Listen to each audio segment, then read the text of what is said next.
Salut les héroïnes! Alors, il y a seulement 4 lettres de différence entre ces deux mots et pourtant il y a beaucoup de femmes atypiques dans mes mentorings qui ne savent pas faire la différence entre ces deux mots. Ces deux mots, c'est compromis et compromission. Autrement dit, la question est comment savoir si je m'adapte de manière saine ou si je me trahis. Et surtout, la grande question, c'est quel est le fameux point de bascule où je passe du compromis à la compromission et parfois même sans m'en apercevoir. Et toi qui me regardes aujourd'hui avec cette forte sensibilité empathique, je suis sûre que tu te poses la question pratiquement tous les jours. Alors aujourd'hui dans cette vidéo, on va aborder ce sujet en profondeur et on va aller voir comment faire la part des choses entre compromis et compromission. C'est maintenant.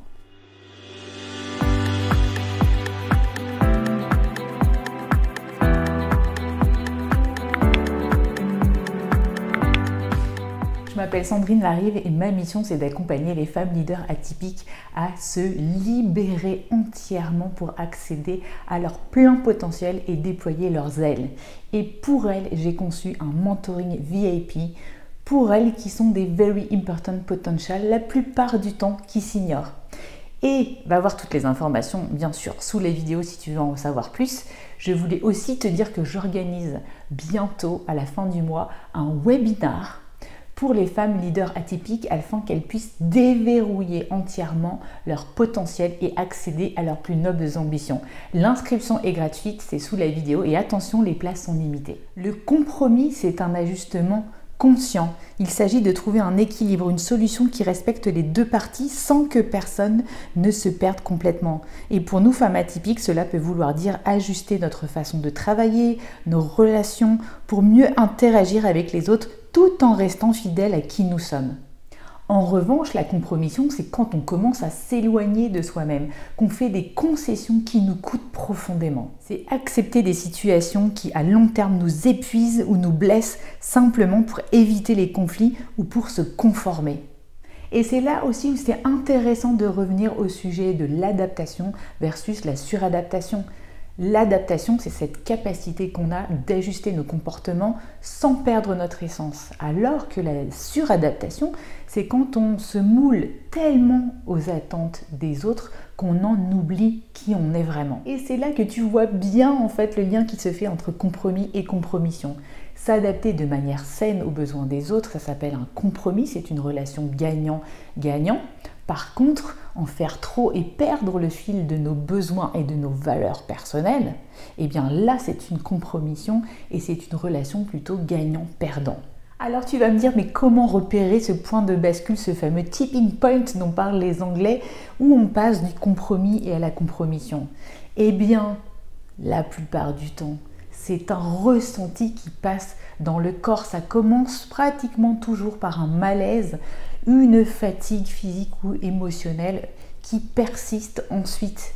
C'est d'abord un moment donné où tu vas faire des petits oui qui vont à l'encontre de tes envies et puis en plus après tu vas te suradapter à tout ça pour éviter les tensions, pour éviter les conflits et puis à terme ça risque de devenir un schéma de comportement qui va s'ancrer. Alors maintenant voici quelques signaux d'alerte. Par exemple, tu peux te sentir constamment drainé après des interactions avec certaines personnes. Ou alors, tu remarques que tu fais toujours passer tes besoins après ceux des autres, ta famille, tes amis, tes enfants, ton boulot, etc. Ou encore, tu remarques que tu dis oui à des personnes, tu dis oui pour faire des choses que tu ne veux pas faire parce que tu as peur d'être jugé ou rejeté. Ou encore tu te laisses humilier ou rabaisser sans rien dire, tu te laisses maltraiter soi-disant parce que tu as des opinions différentes ou des convictions qui sortent de la norme, ou encore tu te laisses punir par le silence, le ghosting malveillant, l'indifférence toxique, soi-disant parce que c'est bon pour toi. Tu acceptes des miettes de personnes pour qui tu es et resteras un éternel deuxième choix, ou encore tu peux ressentir un décalage intérieur, avoir l'impression de jouer un rôle plutôt que d'être toi-même. Et c'est là qu'il est important de s'arrêter, de se poser quand on ressent ça et de se poser la question, est-ce que c'est aujourd'hui un compromis sain ce que je ressens, là maintenant? Ou est-ce que je suis en train de me trahir, de me compromettre avec tout un tas d'excuses et de prétextes du style « oui, mais c'est pour pas lui faire mal ». Alors là, je vais peut-être te choquer, mais je sais que pour certaines d'entre vous, vous êtes prêtes à prostituer votre âme pour rentrer dans le moule. Je vous donne un exemple, je connais certaines femmes que j'ai vues qui, pour un job honorable sur le papier, qui fait bien pour bien gagner sa vie, mais qui sont prêtes à mettre en péril leur feu intérieur, ce qui les anime profondément, qui sont prêtes à trahir leurs valeurs pour y aller.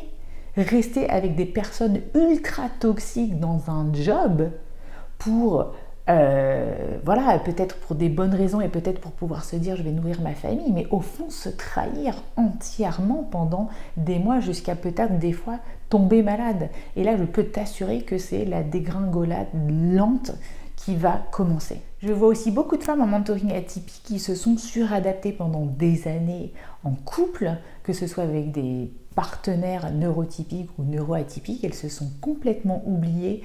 C'est plus le 1 plus 1 égale 3, mais c'est le 1 plus 1 égale 2, parfois dans une totale fusion avec leur moitié. Et en plus, on parle de moitié. Et en fait, moi je retrouve des femmes à 40, 50 ans qui se sont dévouées corps et âme à leur couple, à leurs enfants, et qui se retrouvent complètement dépourvues quand les enfants quittent le nid.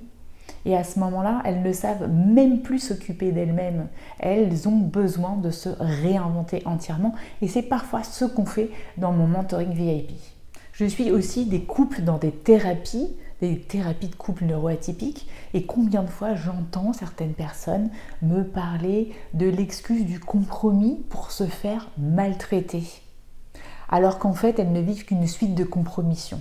Être en couple, ça ne signifie pas forcément mettre son bonheur de côté au profit de l'autre. Et si tu as appris ça, ma question pour toi aujourd'hui, c'est à quel moment tu as appris ça? Quel modèle t'a donné cette idée et qui ferait qu'aujourd'hui, en fait, tu es entièrement dans ce modèle de compromission? C'est quelque chose aussi qu'on peut vraiment aller voir en profondeur dans mon mentoring. Alors oui, forcément, profondément, se respecter, c'est parfois perdre des opportunités alléchantes à court terme pour ton ego, mais en apparence. Par exemple, ce job génial, mais au fond avec un manager toxique, ce partenariat génial en tant qu'entrepreneur, mais qui au fond va te faire aller là où tu n'as pas envie d'aller et te faire perdre toutes tes convictions d'entrepreneur, ou encore ce partenaire qui a l'air génial sur le papier, mais qui ne te correspond pas du tout en termes de valeur. Par contre, je peux te dire qu'à long terme, alors que tu penses avoir fait un choix qui va à contre-courant, tu ne le regretteras jamais. C'est un cadeau caché à qui sait être patiente, honnêtement, tous les jours pouvoir se regarder dans la glace parce qu'on est fidèle à ses valeurs. Est-ce que c'est pas ça le plus important? C'est ce qui donne du sens à notre vie de femme atypique. Alors au fond, comment savoir et comment réagir quand on glisse subtilement de l'autre côté de la force, qu'on passe du compromis à la compromission? Eh bien, ce n'est pas dans le chahut, bahut, bohu des émotions qu'on peut faire ça. À un moment donné, il faut se poser, prendre conscience qu'on a franchi la limite. Et tout ça, ça se fait dans un moment d'auto-réflexion, d'auto-centrage. Et ça, je te donne des exercices dans le défi des 21 jours, reconnexion à ton plein potentiel, qui fait partie intégrante en fait de mon mentoring VIP. C'est une formation en ligne que tu peux faire pendant le mentoring. Et tu verras, il y aura des méditations par exemple pour te connecter à ton cœur, te connecter à ce qui te fait vibrer.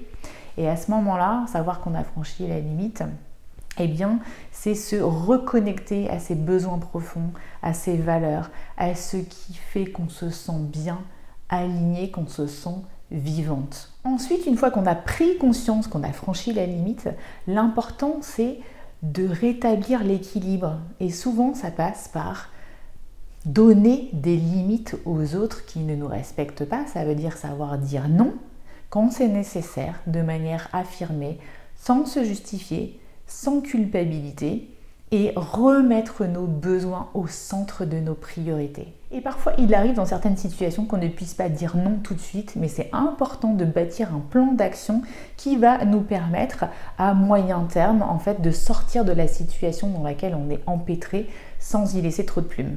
Alors pour conclure, j'aimerais te dire, femme atypique, que oui, le compromis est une force pour toi, une capacité d'adaptation précieuse dans un monde qui ne te comprend pas toujours, toi qui es un petit caméléon. Mais attention de ne pas glisser dans cette fameuse compromission. Et là, il faut être attentive à tes limites et écouter les malaises qui viennent de ton corps et surtout écouter ton cœur. C'est lui qui sait si tu es aligné ou pas. Et rappelle-toi de ces mots, tu as le droit de t'adapter sans te renier, tu as le droit de t'affirmer sans te travestir et tu as aussi le droit d'être dans une relation sans te perdre dans la relation. Voilà les héroïnes, si vous avez aimé cette vidéo, laissez-moi un pouce, ça me fera super plaisir, vous qui êtes sur cette chaîne depuis super longtemps j'espère. Et puis partagez cette vidéo avec des femmes qui auraient besoin d'entendre cette distinction entre compromis et compromission. Et évidemment, j'adorerais avoir vos commentaires sur ce sujet. C'est pas un sujet évident, c'est pas facile de comprendre la fine line entre compromis et compromission. Alors j'aimerais bien entendre moi votre expérience par rapport à ce sujet. Et je vous dis à bientôt les héroïnes. Ciao!